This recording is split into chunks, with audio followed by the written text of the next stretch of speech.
Alors bonsoir tout le monde, j'espère que vous allez bien.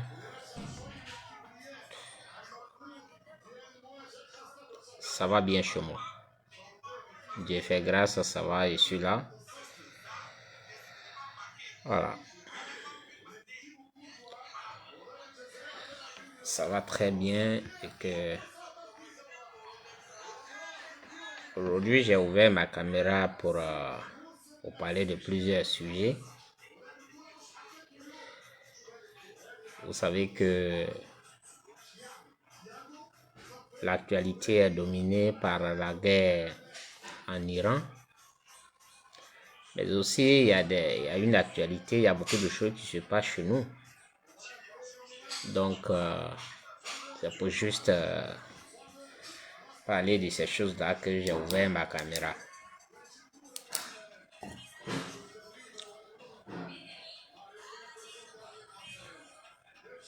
Pour commencer, je voudrais féliciter le président Charles Blé Goudé qui est en train de donner une image à la politique ivoirienne. Beaucoup ne comprennent pas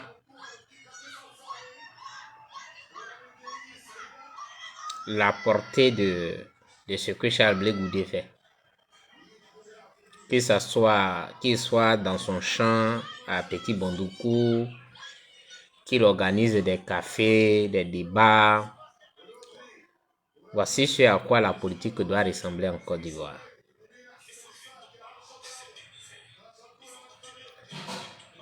Parce qu'un leader, c'est celui qui oriente, qui guide.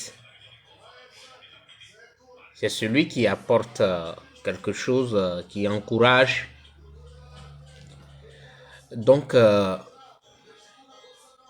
il est en train de donner une autre façon de penser, voilà, de voir la politique à la jeunesse ivoirienne. Parce que nous sommes habitués à un certain langage en Côte d'Ivoire concernant la politique. Et aucun leader, que ce soit les anciens comme, je sais pas, parmi les nouveaux, Kojab Gidiga, comment tu vas? Bonsoir, camarade. Voici des gens qui travaillent avec le Kojab Gidiga. Donc, que ce soit les anciens que nous connaissons, ce que Charles Blé Goudé fait, ce que le président, le leader du Kojab fait, aucun d'entre eux n'a jamais fait cela. On nous a habitués à la politique du bureau. On nous a habitués à la politique de la rue, c'est-à-dire que on va descendre dans la rue avec des pancartes. Mais il y a aussi une façon de faire la politique. Il y a une façon de dénoncer. Et c'est ce que COGEP, et comme on appelle le président du COGEP, est en train de faire. Maman Marie-Antoinette, bonsoir. J'espère que tu vas bien. Donc, c'est ce que le président du COGEP est en train de faire. D'abord, il va dans son champ, il va dans son campement Petit Bondoukou. Pour beaucoup, ce n'est rien. Et moi, je les comprends parfaitement. Je vois souvent même des commentaires sous ses posts quand il est à Petit Bondoukou que tu es bien là-bas. Ce n'est pas une injure.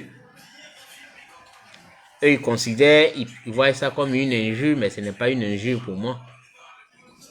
Parce qu'il fait ce que exactement un leader doit faire.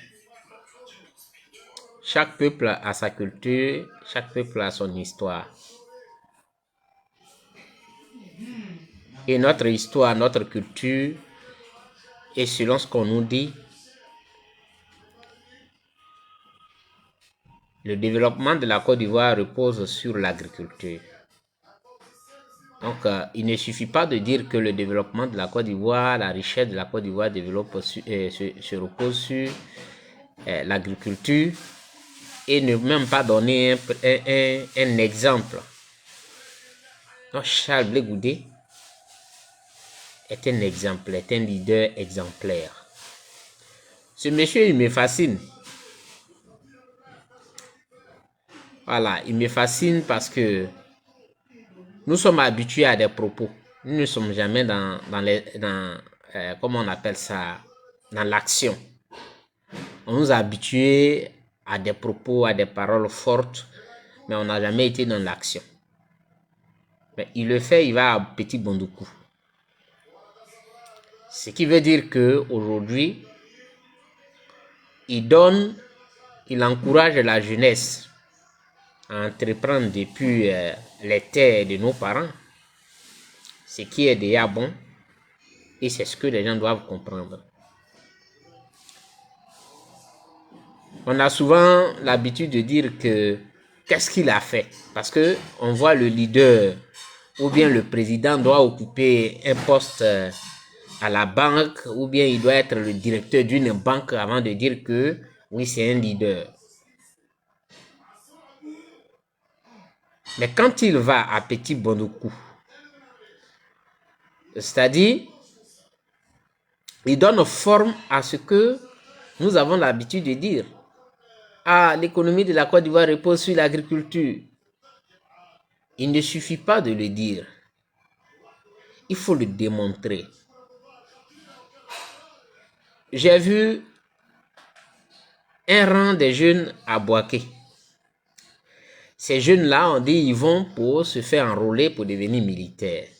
Moi, j'ai ri parce qu'ils se bousculaient. Tout simplement parce qu'on a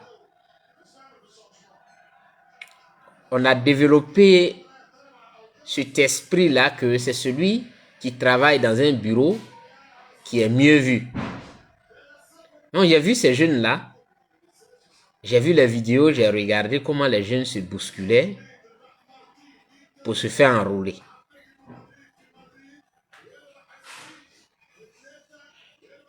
Mais ça, quand tu regardes, tu peux comprendre déjà que il y a nécessité à encourager les jeunes à entreprendre depuis leur terre. La félicité ne se trouve pas que dans un treillis, la félicité ne se trouve pas que dans un bureau. Donc, des leaders que vous cherchez, il faut ces leaders-là qui joignent l'acte à la parole. Et que ce qu'on dit ne soit pas une devise simple, vide d'action. Mais Charles Blé Goudé, il dit, il montre toujours Petit Bondoukou. Et je l'admire pour ça. Parce que c'est ce qu'il faut. Nous devons nous approprier nos terres. Nous devons les mettre en valeur. Si on me dira qu'il n'y a pas de moyens, c'est ce qu'on va dire. C'est pourquoi il a toujours pris un exemple sur moi. Moi-même, je vais le répéter pour que les gens puissent se comprendre. Il ne s'agit pas de moyens. Il s'agit d'une volonté. Parce que je vous l'ai dit, qu'en pleine crise, quand je suis rentré chez moi, j'ai fui. Je suis allé au champ, j'ai fait le maïs. Je n'avais rien, c'est pas avec de l'argent, j'ai fait le maïs. J'ai défriché une portion de terre, j'ai fait le maïs. Après, j'ai fait le riz. Et j'ai vendu pour avoir de l'argent. Ça veut dire que aujourd'hui là, on peut avoir de l'argent si on décide de l'avoir. Donc, on ne vient pas dire que non, Charles Blé Goudé, il va à Petit Bondoukou, c'est parce qu'il en a des moyens que... Non. C'est pas forcément avec des moyens. Cheikh Mohamed, bonsoir, comment tu vas? Et les gens doivent le comprendre. C'est très important. Ça, c'est le premier point. Le deuxième point, et c'est toujours la politique, hein, ce que Charles Blé Goudé fait là. Parce que les gens ne savent pas. Oui, maman. Les gens ne savent pas ce que, quand pour eux, la politique, c'est que on doit porter des pancartes. On doit crier dans la rue, je veux pas. C'est ça qui est la politique. Pour eux. Bonsoir Jacqueline.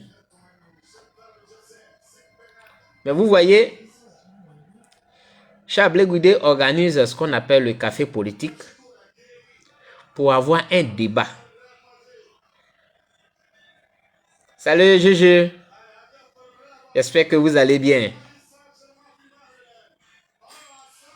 Pour avoir un débat.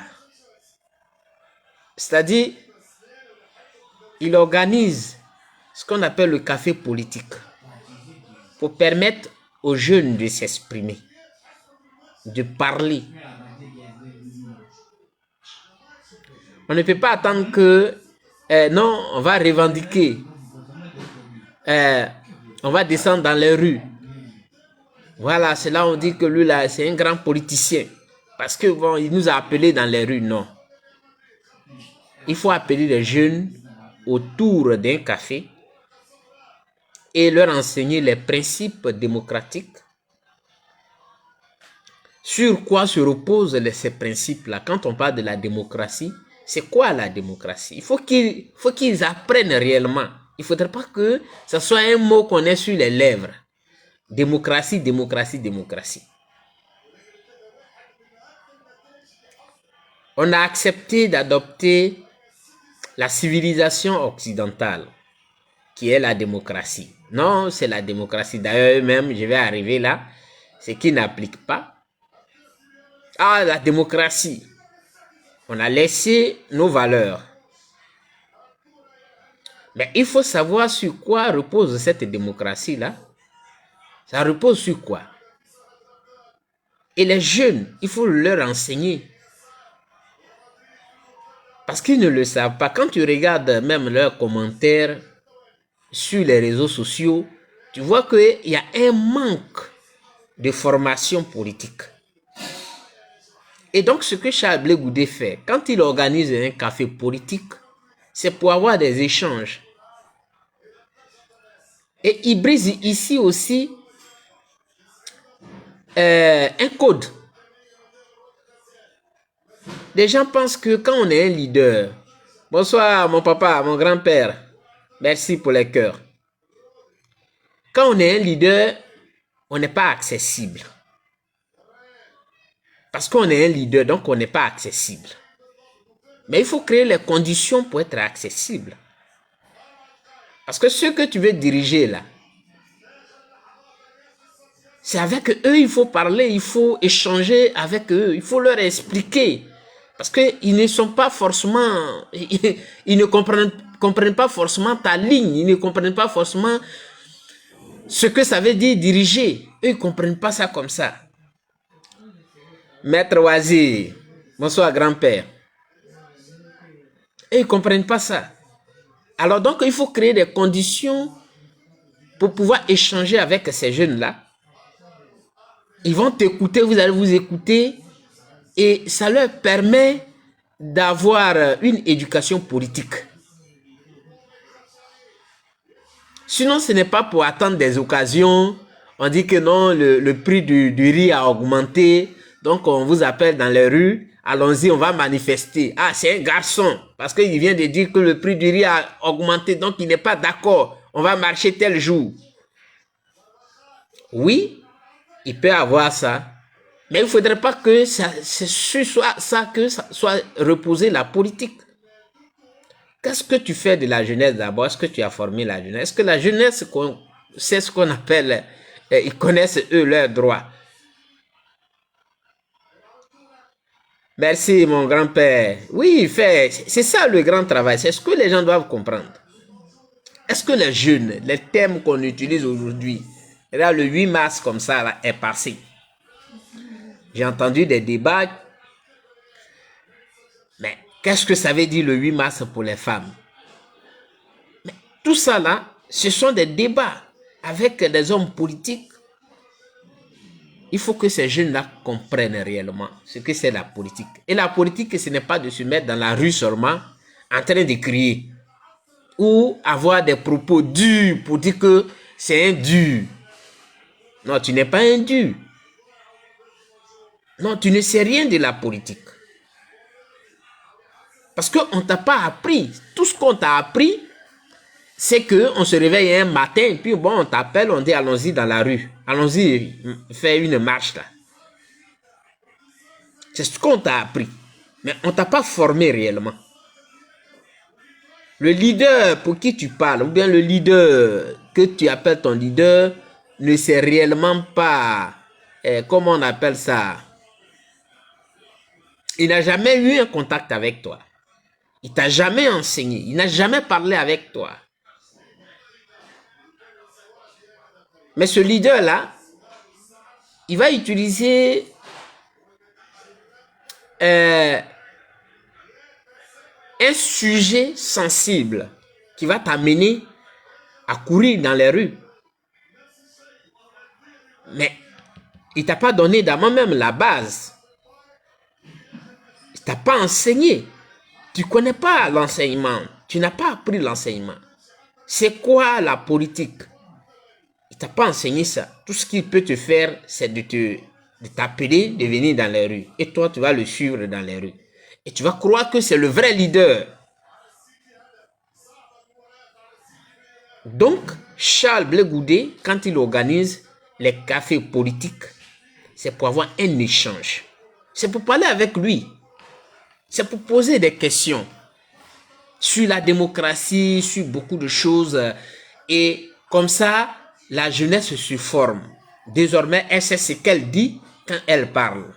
Et que la politique ne se résume pas seulement à un appel dans les rues.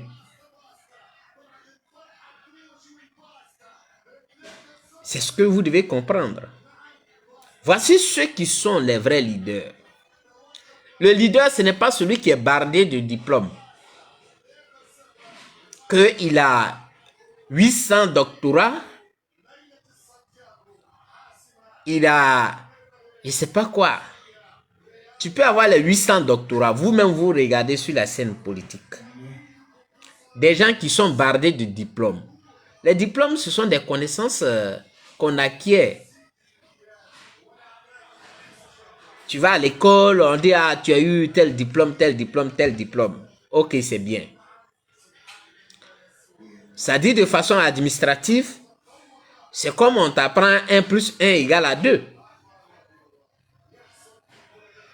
C'est-à-dire, on a tracé, on dit 1 plus 1 égale à 2. Donc, tu vas faire une application de ce qu'on va te demander. Si tu travailles dans ce domaine, il faut seulement appliquer ce qu'on t'a dit. Ça, c'est l'intelligence qu'on a acquis à l'école. C'est la connaissance qu'on a pu avoir à l'école. Mais il y a la sagesse et l'intelligence naturelle. Tu peux avoir la connaissance sans avoir l'intelligence et la sagesse naturelle. C'est aussi ça. Et donc, tes diplômes n'ont pas de valeur. Tes diplômes n'auront jamais de valeur parce que malgré les diplômes que tu as, tu es incapable. Ça dit que tu dois recourir toujours, tu vas aller regarder dans ton livre, on avait dit quoi? Qu'est-ce que l'autre avait dit? Qu'est-ce qu'on devait faire? Mais tu es incapable d'être créatif. Tu n'es pas créatif. Parce qu'il y a ces éléments qui te manquent. Tu agis par émotion. Et pourtant, on t'appelle un leader. Tu n'as pas la sagesse pour analyser une situation. Voilà. Donc, souvent, oui, on parle de diplômes, mais les diplômes ne sont pas trop... Parce que aujourd'hui, dans le monde, quand tu regardes, ce n'est pas seulement ceux qui sont bardés de diplômes qui sont les meilleurs. Hein. Ils peuvent être bardés de diplômes et être nuls. Très nuls. Voilà. Donc, pour moi, le meilleur homme politique de la Côte d'Ivoire, c'est Charles Blé Goudé. Dans tous les domaines. Et je le dis. Je dis bien dans tous les domaines. Envoyez Chablé Goudé au champ. Et allez-y chercher quelqu'un qui est en Chine, qui n'a jamais entendu parler de Chablé Goudé. Il va dire que Chablé Goudé est un paysan. Parce qu'il fait bien le travail là où il est. Vous enlevez Chablé Goudé là-bas, vous l'envoyez dans une université en train de donner des cours. Vous appelez encore un autre qui n'a jamais entendu parler de Chablé Goudé, de noter Chablé Goudé par rapport à ce qu'il est en train de dire. Il va dire que mais c'est un meilleur professeur. Il n'a jamais connu. Mais il va voir ses qualités.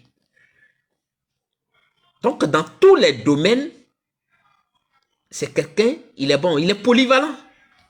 Dans tous les domaines. Voici des leaders. Ce n'est pas des leaders qu'on a dit où on va s'asseoir. Qu'est-ce que tu as fait? Tu avais fait quoi? Toi, tu faisais quoi? Mais est-ce que tu ne vois pas ce qu'il est en train de faire? Tu vois très bien ce qu'il est en train de faire. Parce qu'on a besoin de ceux-là, des personnes comme ça, qui peuvent nous dire que notre terre, là, elle peut nous nourrir. Et lui-même, il est devant. Il n'est pas assis dans un bureau, climatisé, pour dire que la terre nourrit son homme. Lui-même, il est sur le terrain. Il a la machette. Il travaille avec son équipe. C'est ça, on dit un leader. Je suis fier de ce leader.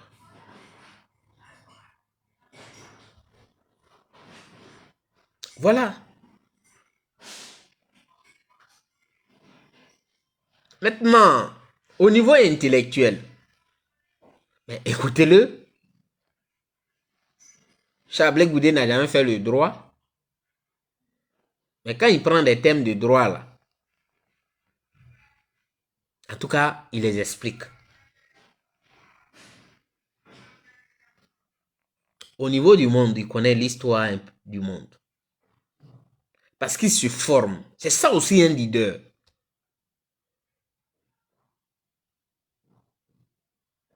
Et c'est ce que vous devez comprendre. Un leader, ce n'est pas celui qui est assis dans un bureau ou bien qu'on a connu, qui a travaillé dans une banque internationale et donc on va dire que non, c'est lui.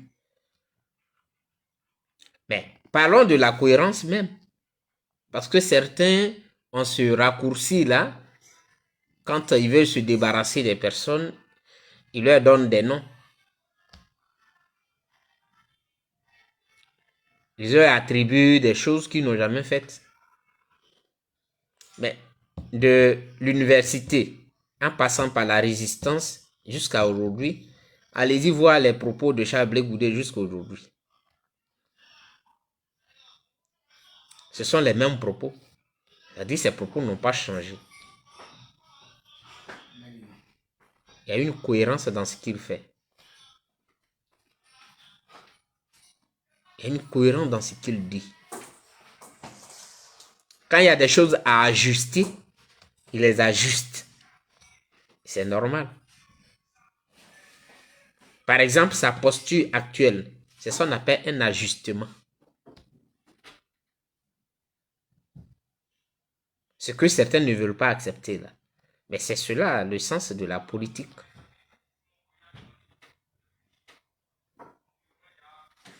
Hier, il était de la galaxie patriotique. Nous étions dans une situation de guerre. Une crise qu'on nous a imposée. Donc, le discours qu'on a dans une situation de crise, dans une situation de guerre, ne peut pas être le même quand on est dans une situation de paix relative. C'est tellement simple.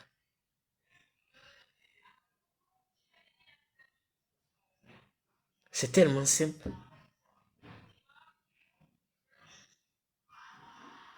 C'était la guerre. Mais c'est normal qu'on défende les institutions de la République avec tous les moyens qu'on a. On est dans une situation relativement calme. Une situation de paix relative. Dans cette situation-là, on n'a pas besoin de recourir à des discours qui déplace des montagnes. On a juste besoin de tenir un autre langage qui ne veut pas aussi dire soumission. Parce que c'est aussi là le problème, le gros problème de certains. Adapter sa posture au moment précis n'est pas une soumission. Non. Ça veut dire qu'on peut dénoncer un fait avec les mots qu'il faut, sans être arrogant ou sans être, je ne sais pas, sans une violence. Parce que l'objectif, c'est quoi? Pour revendiquer, il faut qu'il y ait des conditions de tranquillité. On ne peut pas s'écouter quand on est dans le bruit. Donc, on ne peut pas du coup créer une condition de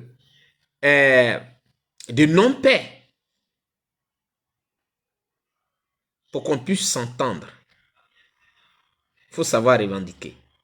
Ce n'est pas de la soumission. D'ailleurs, avec tous les cris que certains ont fait là, ils sont arrivés à quel niveau? Il ne suffit pas de crier. Parce que on va dire que lui a dénoncé. Mais il a dénoncé comment? Mais l'autre aussi, il dénonce. Sauf que ce n'est pas la même façon de dénoncer. On aurait souhaité celui qui a crié fort. Mais il a fini de crier là. Son cri a changé quoi? Dans la vie de qui? Il a crié. Il a tapé sur la table. Et puis bon, le lendemain, on met ça sur les réseaux sociaux. Ah, il a crié, hein? Il a parlé fort. Ça n'a pas changé la situation. La situation, elle est toujours la même. Donc, le fait de crier ne change pas la situation. C'est quand on crie même, on ne se fait pas écouter. Parce qu'il y a là l'orgueil qui joue. Et surtout en Afrique. Ça, souvent, on oublie ça. Quand on crie là, moi je suis garçon. Moi, il faut que je dise ça, je suis garçon. Mais lui qui est là aussi, là, il va te démontrer qu'il est 4 fois garçon plus que toi. Ça aussi, on a oublié ce pan là. Donc, ça veut dire qu'en criant, on empire la situation. Je ne sais pas si je me fais comprendre. On empire la situation en criant. Là où on pouvait avoir un gain de cause si on posait tranquillement le problème sur la table et qu'on se regardait, on se parlait tranquillement comme des adultes, ça peut aller. Mais le problème aujourd'hui, là, au niveau de la politique nationale, c'est que les égos sont trop. Moi, je suis au pouvoir. Toi, tu n'es pas au pouvoir. Être au pouvoir, ça veut dire quoi? On a l'armée, on a la police, on a tout. Et en Afrique, pas en Europe. Parce qu'en Europe, chacun sait ce qu'il fait. En Europe, les pouvoirs sont bien séparés. Donc, en Europe, personne ne peut s'amuser à faire ça. Mais en Afrique, on sait très bien qu'une fois que tu es au pouvoir, là, tu as la justice en poche. Tu as tout. Donc, du coup, tu réduis ton adversaire à un moins que rien. Donc, si ton adversaire, il est malin, il ne rentre pas dans ton jeu. Parce que si tu lui tends le bâton qu'il va prendre pour te battre, mais il va le faire propre. Donc, du moment où quelqu'un est au pouvoir en Afrique, il a l'armée, il a la police et autres, la justice. Il y a une façon de poser nos problèmes. Parce que c'est ça. Souvent même on écoute, ah non, c'est lui, c'est lui qui est le père. Donc même si tu as raison, il faut aller doucement avec lui. Donc c'est sur cette base-là. Souvent on oublie ça. Mais c'est sur cette base-là. Parce que lui, il est le père, donc il se dit qu'il a raison. Il souhaiterait qu'on parte dans son sens pour que, bon, il puisse dire, bon, ok, j'ai compris, je laisse tomber. Mais c'est la même chose qui s'applique au niveau des pouvoirs en Afrique et surtout de la Côte d'Ivoire. Pour que celui qui est au pouvoir en Côte d'Ivoire aujourd'hui, il puisse te permettre certaines choses, pas de te rabaisser, mais de ne pas le pousser, de ne pas faire la violence avec lui. Parce que plus tu fais la violence avec lui, plus il devient encore radical vis-à-vis de toi. Et tu ne peux rien changer. Et ça, on ne peut pas se cacher pour le dire. Il faut le dire. Il faut dire les choses clairement. C'est pas quelqu'un qui a 1000 km, qui a 3000 km, 6000 km, qui est assis dans une voiture, qui va se réveiller le matin, ceci, tu as bouche penchée, tu as nez, cou, qui va changer la situation en Côte d'Ivoire. Ça ne changera rien. Au niveau même local, ça ne changera rien aussi. Donc voilà un peu. C'est pourquoi je vous dis qu'il y a des leaders comme Charles Blé Goudé. Des gens qui sont le plus souvent incompris. Parce que on est habitué à une forme de faire la politique qui est celle de parler avec cette violence des injures et autres. Voilà. Donc je voudrais dire que on a un leader qui est Charles Blé Goudé. Il n'est pas banquier. Il n'a jamais travaillé au fonds monétaire. Il n'est pas directeur d'une école. Il n'a jamais enseigné dans une école. Mais oui, il a été entrepreneur parce qu'il avait une entreprise. Mais oui, il a l'intelligence et la sagesse. Mais oui, aujourd'hui, il travaille la terre de ses parents. Et il n'est pas complexé.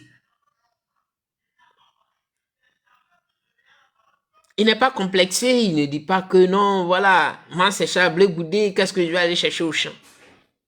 Il porte les bottes, il prend la machette et il va travailler. Voici un leader. C'est pas celui qui a parlé avec Macron ou qui parle avec, je ne sais qui, Trump ou qui parle avec le Russe qui est le leader. Non. Il peut avoir ses connaissances. Mais ça n'a rien à voir avec le leadership. Parce que qu'est-ce que tu apportes en réalité? Qu'est-ce que tu peux changer dans la vie quel impact que tu as sur la vie de quelqu'un? Tu n'as aucun impact. À part avoir un impact sur la vie de ta famille.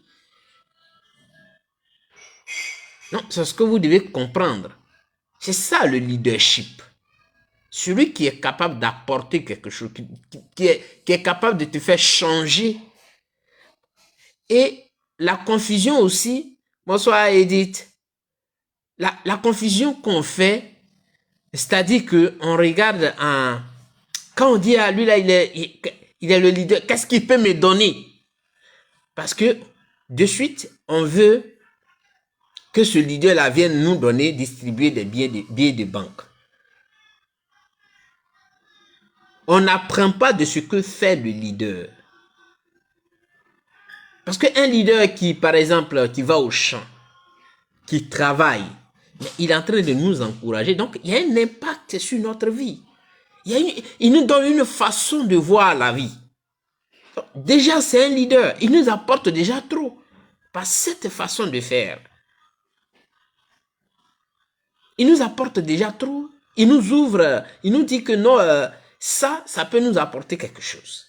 Ce n'est pas celui qui va venir ouvrir une mallette, faire sortir les billets de banque pour nous les distribuer, qu'on dit que ah, mais lui, c'est un leader. Non. Il ne vient pas pour acheter vos consciences. Il vient pour transformer, c'est-à-dire que vos vies, vous donner une certaine façon de voir les choses. C'est ça un leader. Donc, au niveau de la politique nationale, merci Edith, c'est ce que j'ai voulu dire. Maintenant, au niveau international, là, vous voyez ce qui se passe. J'ai fait un test et puis j'ai dit aux gens que moi, je ne rentre pas dans leur histoire de chrétiens, musulmans. Moi, je ne suis pas dans ça. Parce que aujourd'hui, vous voyez pourquoi l'Afrique est restée comme ça, ou bien l'Afrique a des difficultés pour décoller. Parce qu'on a été endoctriné. À tout point de vue, on a été endoctriné. Nous-mêmes, on étudie l'histoire. L'histoire nous dit. On répète les mêmes choses. Mais après avoir raconté l'histoire aux gens, ben, on ne veut pas changer. Et pourquoi l'histoire existe alors? Est-ce qu'on s'est posé cette question-là? Pourquoi l'histoire existe? On dit que la colonisation a commencé par des missionnaires.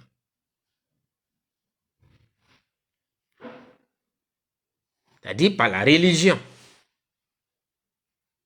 Ils sont allés, ils nous ont dit que non, il faut laisser ton histoire de je vais adorer un Iroko ou bien mes parents ont telle chose, il faut laisser ça. Nous, on a le bon Dieu qui est celui-là. Donc, les missionnaires sont venus pour nous apporter leur Dieu.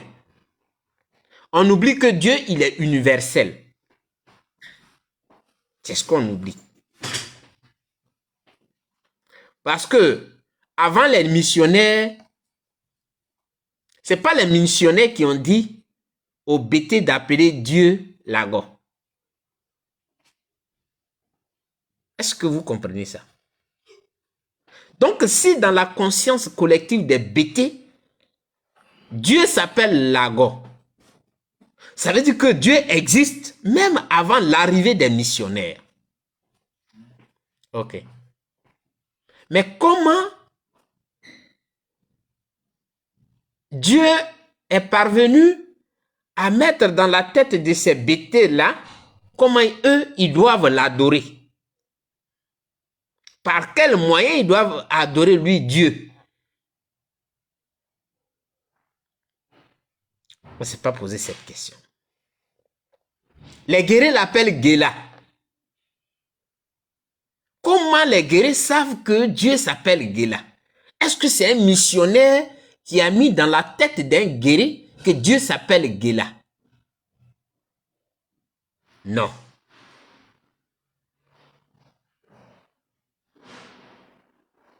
Les Djoula, Allah n'est pas l'appellation de Dieu en Djoula. Je crois bien que c'est arabe. Mais les Djoula appellent Dieu autrement. Mais moi, je connais mieux ce que disent les Korogolais. Tcholokolo. Ils appellent Dieu Tcholokolo. Mais Tcholokolo, là, est-ce que c'est un missionnaire qui est venu mettre dans la tête des Korogolais l'esprit de Dieu pour dire que voilà comment vous allez adorer votre Dieu. Juste pour dire que l'arnaque a commencé par les missionnaires.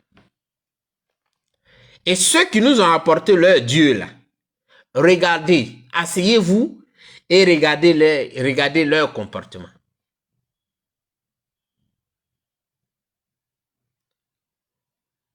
Vous ne vivez pas avec eux, donc vous ne pouvez peut-être pas le comprendre. Mais aujourd'hui, tout le monde a les réseaux sociaux. Vous allez regarder ce qu'ils font.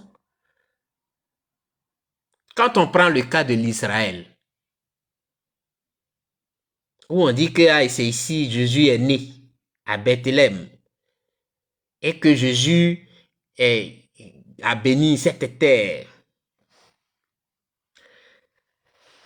Regardez ce que font les Israéliens. D'abord, au niveau du racisme. Allez-y, tapez sur les barres de recherche là. Là où Dieu est né, où Jésus est né. Parce qu'il paraît que Jésus c'est Dieu. Qui va se faire chair. Mais regardez un peu. Parlons du racisme. Tapez sur vos barres de recherche là. En Israël. J'ai vu des couples noirs. Ceux qui on a cassé des bouteilles. Juste parce qu'ils sont des noirs. Là où Dieu est né, où il devait avoir l'amour. C'est-à-dire, si partout on nous refuse, c'est-à-dire que les gens ne veulent pas nous voir, ils ne veulent pas nous sentir, on va dire que moi, je dois aller en Israël parce que c'est là-bas que Dieu est né. Donc, normalement, tous ceux qui sont en Israël là sont de bonnes personnes. Donc, je m'en vais là-bas. Mais c'est là que des gens qui n'ont pas la même couleur là, on les maltraite. Quand on laisse les gens qui n'ont pas la même couleur, ils sont voisins à d'autres pays. Mais ils tuent ces personnes-là pour récupérer leurs terres. Ils ne se disent pas que même si les terres n'appartenaient pas à ces personnes, mais au nom de ce que Dieu est né là et que Dieu a dit que l'amour doit régner entre les humains, ces personnes-là devaient penser quand même que, bon, s'ils ont occupé cette portion du terre-là, c'est parce qu'ils n'ont rien à manger et donc c'est là, ils peuvent tirer quelque chose pour manger. Donc il faut les laisser. Au nom de l'amour que Dieu nous a communiqué à nous tous. Ils ne le font pas. Et pourtant, c'est eux qui nous ont envoyé la grosse Bible que nous avons. Ils font ce qu'ils veulent. Toutes les guerres qui sont provoquées, c'est eux.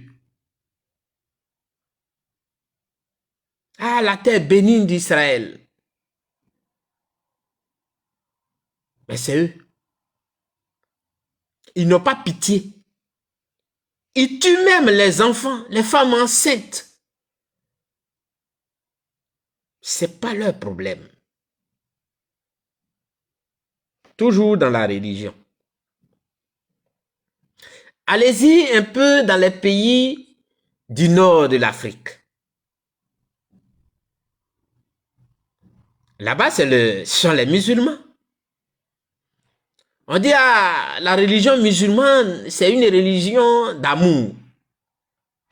Mais il faut aller là-bas, tu vas voir. Si tu es vraiment, si ceux qui sont là-bas, ce sont des gens qui aiment. Tout le temps, ils disent Allahu Akbar. Quand il y a chose, ils sont en carême. Mais dans carême, là, ils font tout ce qui est mauvais. Et pourtant, ils nous ont apporté chez nous là-bas leur Coran. À la Mecque, j'ai vu une vidéo où on était en train de bastonner un noir. À la Mecque même. Où ils sont allés prier à la Kaaba. Ils sont allés là-bas.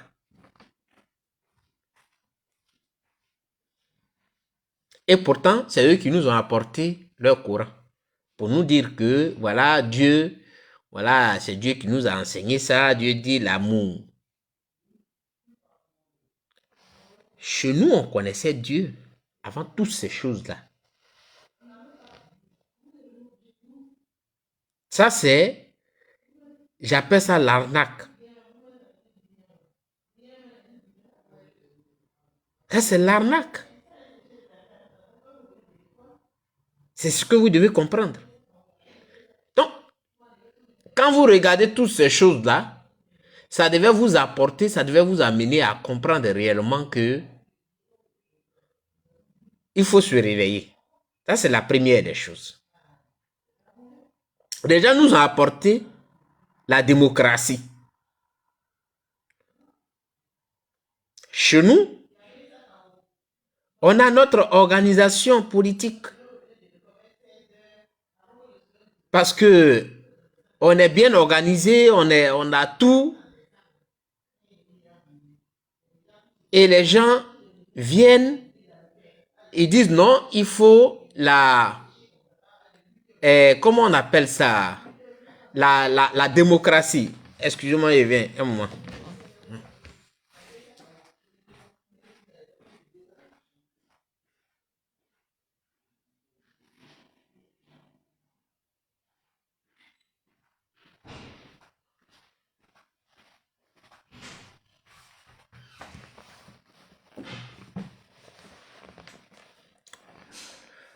On dit non, la forme la plus,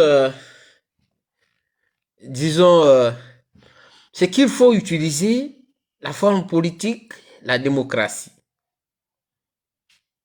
On a dit, mais c'est bien, c'est une très bonne chose.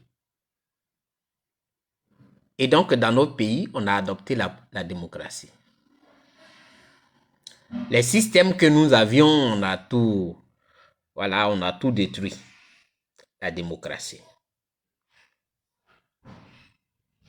Mais regardons un peu ce qui nous a apporté la démocratie. Comment ils se comportent? Ils ont dit le droit international, le droit de l'homme. C'est eux qui condamnent chez nous. Ils vont même chercher nos présidents, ils les envoient à la CPI, tranquillement. Ils vont arrêter les gens, c'est-à-dire ils prennent avion, et puis ils vont arrêter des gens chez nous. Chez eux là-bas, là, on n'a jamais envoyé nous un avion pour aller arrêter quelqu'un pour l'envoyer chez nous pour dire que bon, on est venu te chercher. Mais c'est eux qui vont arrêter des gens chez nous là-bas. Parce qu'ils trouvent que non, celui-là, il n'est pas dans la démocratie et que bon, voilà, c'est lui qui a fait telle chose.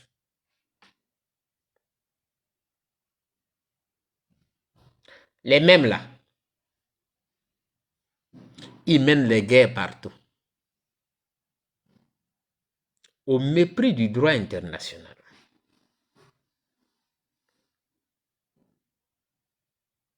Ils utilisent la force partout, la violence. Ils détruisent des familles, ils bombardent des pays. Et puis ça ne leur dit rien. Ceux qui parlent de droit international, des droits de l'homme, vous ne pouvez pas comprendre combien ça fait mal. Pour moi, c'est une foutaise. C'est pourquoi quand je mets les vidéos de l'Iran, que je vois des gens qui viennent commenter, non, les grands États-Unis, moi je m'aballe les couilles parce que je m'en fous. Tu as fait quelque chose, tu n'as pas fait quelque chose, ils vont venir t'emmerder. Il est mieux de leur dire ce qu'il faut et puis tu es là. Maintenant, s'ils viennent te chercher ou bien viennent te faire quelque chose, au moins tu sais que tu as fait quelque chose.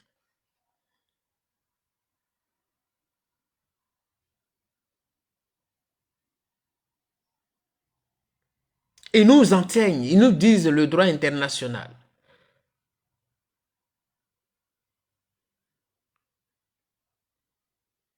Toutes ces organisations qui ont été créées, il y avait la Société des Nations, SDN. Ils ont trouvé que cette organisation-là, elle est inefficace. Il fallait la remplacer par l'ONU. Et l'ONU a été créée en 1945. L'ONU est aujourd'hui, c'est-à-dire que muette, devant la violation grave des droits de l'homme. Elle est muette. Pourquoi? Parce que ceux qui disent qu'il faut créer l'ONU, là, en réalité, c'est eux les patrons de l'ONU. Donc, ils font ce qu'ils veulent, et puis bon, ça va nulle part. L'ONU a la bouche fermée comme une carpe, là. On s'en fout. Est-ce que c'est ceux-là que nous, on va suivre, on va écouter? Et écoutez très bien. Moi, j'ai compris aujourd'hui qu'on dit, ah, lui là, il a mis bombe sur lui, il est bête. Hein? Non, il n'est pas bête. C'est ce que j'ai compris. Il n'est pas bête. Parce que quand tu vois que ton honneur est bafoué, ta dignité est bafouée, il n'y a pas d'autre... Il n'y a plus rien. Il n'est pas bête.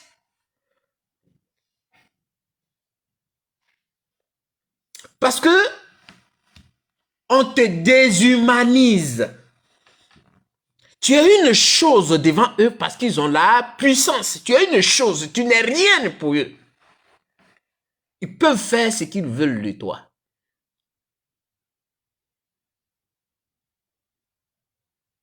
Et pourtant, c'est eux qui nous enseignent le droit international. Si tu as ton sous-sol est riche, tu as eu affaire. Eux, ils vont venir exploiter ton sous-sol. Ils préfèrent que tu sois dans la pauvreté. Tu vas quémander dans toi-même ta richesse. Ils vont te faire des prêts et tu vas dépendre d'eux. Toi, tu peux rien faire. Mais ajoutez à cela de gros menteurs. Des gens qui n'ont pas honte. Ça dit que débiter des mensonges et ils sont tranquilles.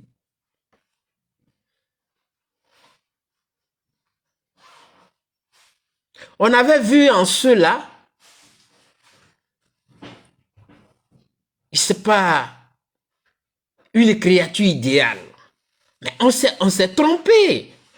Le diable que vous chassez dans vos églises et mosquées là, c'est ceux-là le diable. Et ça, je le dis. C'est eux le diable. Le diable n'est pas ailleurs. Parce que des gens qui font le... c'est-à-dire qui vivent du mensonge.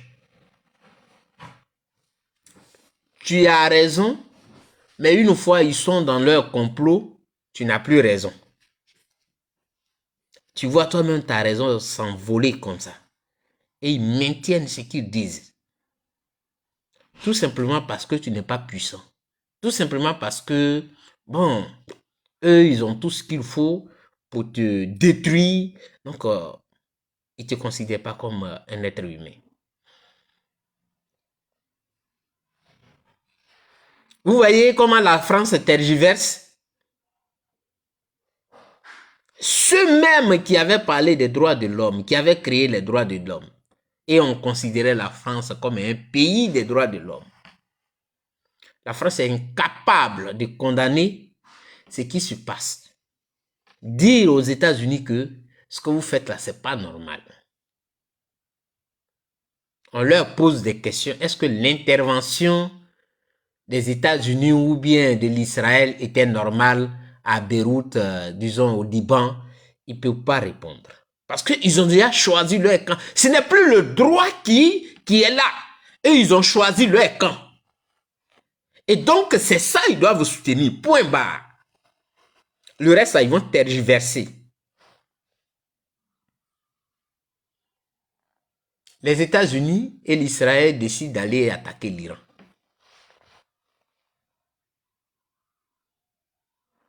Sur la base de quoi?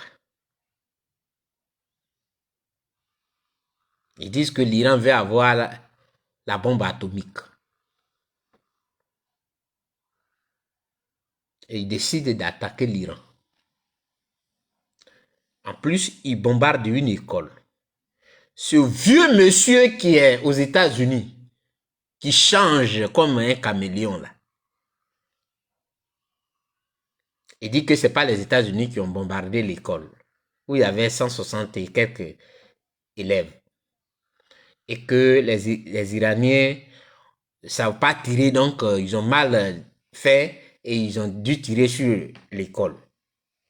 Après enquête, on trouve que c'est la bombe des États-Unis qui a bombardé l'école.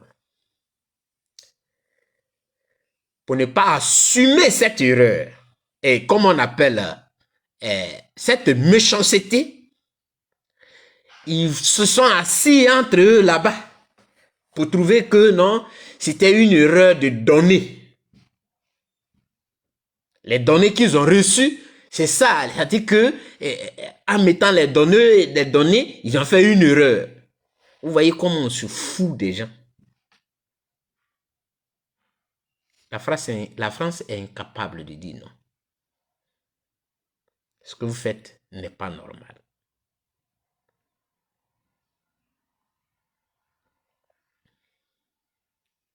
C'est eux qui savent que dans les autres pays, il n'y a pas de démocratie. Pourquoi on oblige tel à faire ça? C'est eux qui savent. Mais moi, j'ai une question à poser à ces imbéciles-là. Est-ce que moi, je peux venir avec ma culture en France et faire ce que je veux? D'abord, ils votent des lois pour interdire que des gens portent, je ne sais pas, hijab ou bien quoi, ils portent leur truc. C'est leur culture. On peut accepter, c'est en France. Donc si la France ou bien en Europe, les gens disent qu'ils ne veulent pas de ça, mais c'est chez eux. Ça, on peut accepter. Mais tu ne peux pas vouloir imposer ta loi là dans un autre pays. Que tu n'es pas d'accord que les femmes de là-bas se voilent. Ton problème, il est où? Ils ne sont pas dans ton pays. Ils sont chez eux. Ils ont leur loi. Et c'est avec ça, ils sont tranquilles dans leur pays. Toi, tu veux aller leur imposer ta façon de vivre. Parce que tu es un gendarme du monde. Parce que vos filles se déshabillent, il faut que leurs filles aussi se déshabillent. Elles marchent nues. Et où on est arrivé là? On n'a plus peur de mourir. Hein? Parce que trop, c'est trop.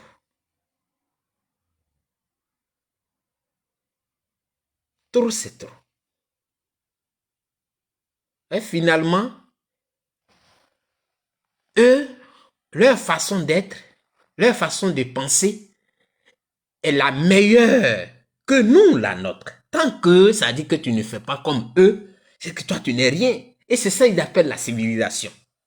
Aujourd'hui, il y a des gens qui s'identifient comme des animaux, on les appelle les terriens. Et bon, il y a des pays qui disent oui, c'est leur droit. Ça commence comme ça, hein. Après, les mêmes choses, là, ils vont les déporter chez nous en Afrique. Et ils vont dire que non, non, c'est leur droit. Mais si vous acceptez ça chez vous, mais chez nous, c'est chez nous. Et c'est la même chose avec le wubisme. Le wubi, c'est chez eux. Mais le wubi, là, ils ont déporté ça chez nous, là-bas. On oblige nos États à accepter ça. Parce que si nos États n'acceptent pas ça, ils ne peuvent pas recevoir des crédits. Donc, on les oblige à accepter ça. Vous voyez comment ce monde est. Et à moi, on va me venir me parler de Jésus dit, Dieu d'Israël. Non. Moi, j'ai un Dieu de Zoa. Je n'ai pas Dieu d'Israël. J'ai un Dieu de Zoa. Le Dieu que mes aïeux louaient, adoraient, C'est ce Dieu que j'ai. Point. Tous ceux qui utilisent Allah, Jésus et autres, ce sont des mauvais.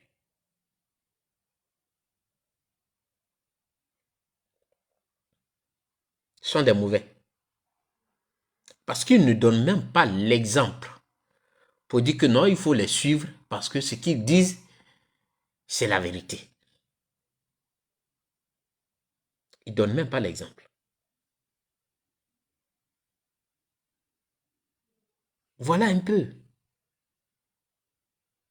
J'ai parlé de la religion, j'ai parlé de la démocratie, j'ai parlé des droits internationaux, c'est-à-dire droits de l'homme. Vous-même, asseyez-vous et faites des analyses. Et vous allez regarder.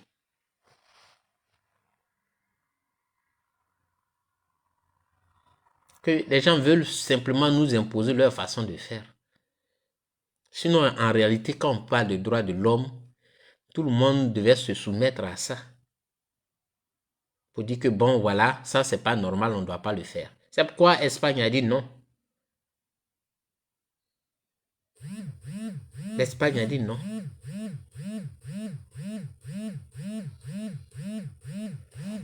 Donc, c'est un peu ça. C'est pourquoi l'Espagne a dit non. On ne rentre pas dans ça. Parce que vous ne respectez pas le droit international. Et donc, nous, on ne peut pas rentrer dans ça. D'ailleurs, l'Espagne a rappelé son ambassadrice qui était en Israël. C'est ça. Et moi, j'aime des gens comme ça. Je ne suis pas non, comme lui là, il est de mon pays. Non, on n'est pas dans ça. On n'est pas dans ça. Il faut faire respecter le droit. Si le droit de l'homme existe, il faut le faire respecter. Ce n'est pas parce que celui-là, il est le plus fort, c'est lui qui doit, c'est-à-dire que c'est lui qui doit imposer son droit. Et nous tous, on va le suivre comme un mouton. Moi, il ne rentre pas dans ça. C'est pourquoi je suis d'accord avec le président. Sa décision. Il faut à un moment donné, il faut savoir dire non. Quand c'est non. Moi, je le dis, hein. Et dit sur cette terre, j'ai remarqué que chacun est destiné à faire quelque chose ou est prédestiné à quelque chose. S'il y a des gens, pour un oui ou non, ils doivent vous marcher là-dessus. C'est que vous aussi, vous êtes prédestiné à dire ce que vous pensez avant de mourir. Parce que tu n'as rien fait, ils vont venir te marcher là-dessus. Tu as fait quelque chose, ils vont venir te marcher là-dessus. À quoi bon d'avoir peur de toi? Je ne vais pas avoir peur parce que de toutes les façons, la finalité, c'est la mort. Donc moi, j'ai plus peur de ceux-là. Je n'ai plus peur. Parce que je n'aime pas qu'on maltraite les autres pour rien. Qu'on détruise la vie des gens pour rien.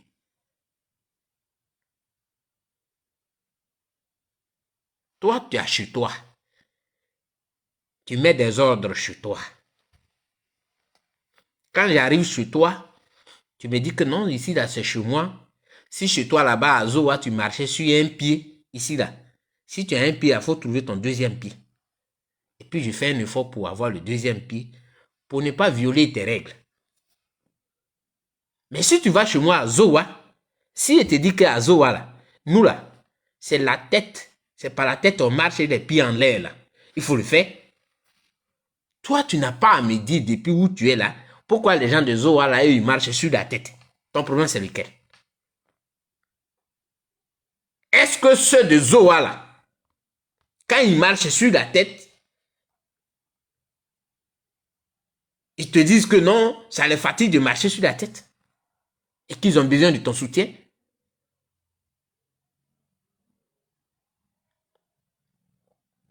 L'injustice ne marche pas avec nous. Et ça, je voulais être clair là-dessus avec ceux qui disent depuis ces temps-là, je n'ai pas nommé des gens. Vous allez voir eux-mêmes leurs commentaires sous mes posts Ceux qui lisent mes posts, qui disent, non, ça sont les grands États-Unis, il faut faire attention à ce que tu dis. Moi, j'ai pas peur. Et il faut qu'on soit d'accord. Moi, quand je dors, je me dis que je dors avec la mort. Quand je me réveille, il me dit que je marche avec la mort. J'ai plus peur. C'était avant, j'avais peur de cette histoire de, non, on va me faire ça. Non, c'est terminé. C'est terminé. Je ne sais pas comment je suis né. Le jour même où je naissais là, je ne savais pas. Je ne sais pas comment je suis né. Je ne sais pas comment je vais mourir. Si je savais que ça là, si tu as fait ça là, c'est ça là, tu as tué, ça là, tu as fait. Non. Je ne sais pas. Il faut que sur cette terre, je laisse mes traces. Et qu'on dise, voilà pourquoi il est mort. S'il devait passer par là. Mais je ne vais pas fermer ma bouche sur des choses qui ne sont pas normales. Qui sont injustes. Je ne peux pas. Parce que je n'arrive pas à le supporter. Je ne supporte pas ça. Je ne supporte même pas l'injustice. D'où qu'elle vienne. Je ne supporte pas ça.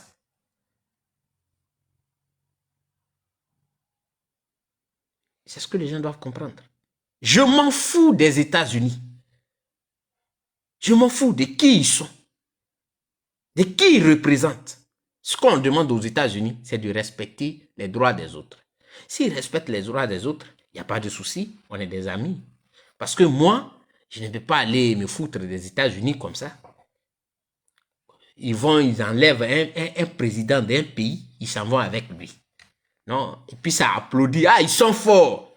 Moi, je n'applaudis pas ceux qui sont forts de cette façon. J'applaudis ceux qui sont forts, qui appliquent la loi. C'est ceux-là que je dois applaudir. Parce que si je vois que tu as appliqué la loi et que c'est normal ce que tu dis, mais je vais t'applaudir. Mais pas parce que tu es fort, tu as des armes, que tu vas enlever un président pour l'envoyer chez toi et je vais t'applaudir. Je vais louer ton courage, ta force et être content. Et dire que ceux-là, ils sont forts, hein. Moi, je ne suis pas dans ça. C'est pourquoi je soutiens l'Iran. Ils ont leur façon de vivre. C'est chez eux. Toi, tu as une bombe nucléaire. Eux, ils veulent avoir une bombe nucléaire. Tu dis non. Mais discuter. Si ce sont les règles internationales qui l'interdisent, vous discutez. Celui-même avec qui tu vas bombarder l'Iran, là, lui, il a obtenu la bombe nucléaire de façon illégale. Il a ça. De façon illégale. Israël a la bombe nucléaire de façon illégale. Mais personne ne dit rien. C'est pour l'Iran, là. C'est aujourd'hui, j'ai compris comment. C'est-à-dire, quand tu ne vas pas dans le fond du problème, tu ne peux pas comprendre. Comment ces gens-là, ils se sont radicalisés, ils sont devenus des terroristes et autres. Parce que si on te bafoue dans ton honneur, il n'y a pas d'autre chemin. Et c'est ce que je comprends avec ces gens-là. L'Israël n'a pas le droit d'avoir la bombe nucléaire. Ils ont eu la bombe nucléaire. Personne n'en parle. L'Iran veut avoir la bombe nucléaire. Vous êtes en pleine discussion. Tu coupes les discussions pour aller les bombarder. Et vous étiez, ça dit que sur le point d'être d'accord. Mais tu laisses ça, tu te vas les bombarder. Ça veut dire quoi? En réalité, ce n'est pas une question de bombe nucléaire. C'est pas plus jalousie. Voilà. Tu veux les affaiblir. Et on ne sait plus aujourd'hui quelle est la raison pour laquelle l'Iran a été attaqué. Non, on a tué des femmes là-bas. Non, on empêche les femmes de faire telle chose. Non, ce n'est pas à cause des femmes. Non, ils veulent avoir la bombe nucléaire. Vous utilisez des gens qui sont dans leur pays pour aller créer des choses. Après, vos médias prennent ça, ils amplifient maintenant. Écoutez très bien. c'est de l'injustice. C'est de l'injustice.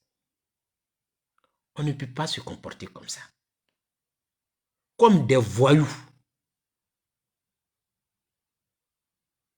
En étant en train de faire la promotion du droit international. On se comporte comme des voyous. Attaquer un pays pour rien.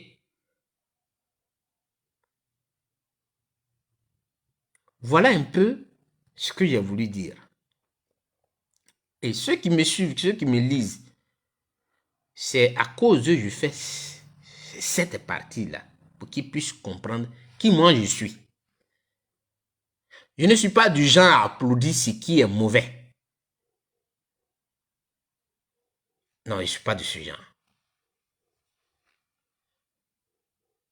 Non. Ce monde-là, si nous voulons que ce monde soit tranquille, il faut qu'on respecte les règles que nous-mêmes nous avons établies, nous avons voté, nous avons créées. Je crois que c'est très simple. Et c'est ça qui va créer la tranquillité dans ce monde. Il faut respecter les autres. Il ne faut pas dire que comme tu es armé, tu es surarmé, tu vas les piétiner dans leur amour propre. Non. Moi, je dis non.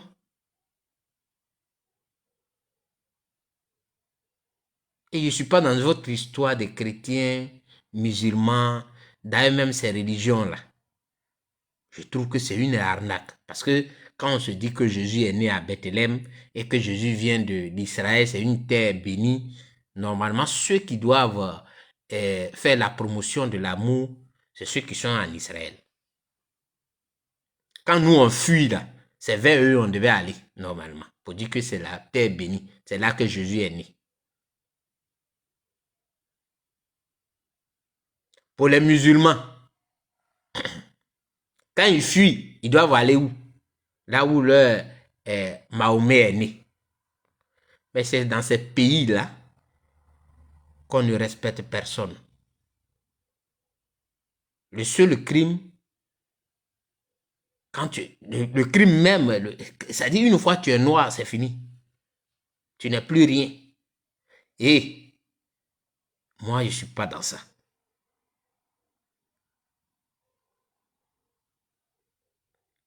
Voilà. Je ne peux pas accepter, je ne peux pas applaudir ces choses-là. Je ne veux pas.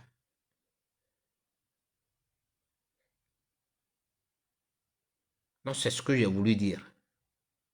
Mieux vaut mourir dignement que, voilà, être dans cette peur-là pour dire que, ah non, quand je vais dire ça, voilà ce qui va m'arriver. Non, non, non, non, non, non, non. Je dis ce que j'ai à penser. Aujourd'hui, les réseaux sociaux existent. Celui qui va m'écouter quand je ne serai plus en vie, il peut m'écouter. Il saura ce que j'ai dit. Mais je ne veux pas accepter l'injustice. Je ne veux pas accepter l'injustice. Donc, je vais dénoncer les États-Unis, que ça plaise ou pas. Je vais dénoncer les États-Unis. Parce que nous n'acceptons pas la violence, d'où qu'elle vienne. La violence, elle n'est pas une bonne chose. Des familles aujourd'hui en Iran, c'est-à-dire des gens ne savent pas où ils vont aller. On a détruit, c'est-à-dire que un pays comme ça. Ils ont pris la Palestine. Ils ont détruit la Palestine. Enfants, bébés, grossesse. On empêche même la nourriture de rentrer en Palestine pour nourrir les êtres humains. Est-ce que ça se fait? Au nom de quoi? Pour aller chercher un corps de, je ne sais pas, 1900, combien? Ils sont allés bombarder Beyrouth. C'est-à-dire, ils sont allés bombarder, comment on appelle, le Liban. Pour aller chercher les restes d'un corps. Est-ce qu'on a besoin de ça? Et c'est ceux-là qu'on va applaudir. Au nom de quoi? Qu'au Jésus d'Israël, au nom de Dieu d'Israël. Moi, c'est au nom de Dieu de Zoa. Je ne suis pas dans vos conneries là. Si vous ne voulez pas vous réveiller, restez là. cette arnaque dans laquelle vous êtes là.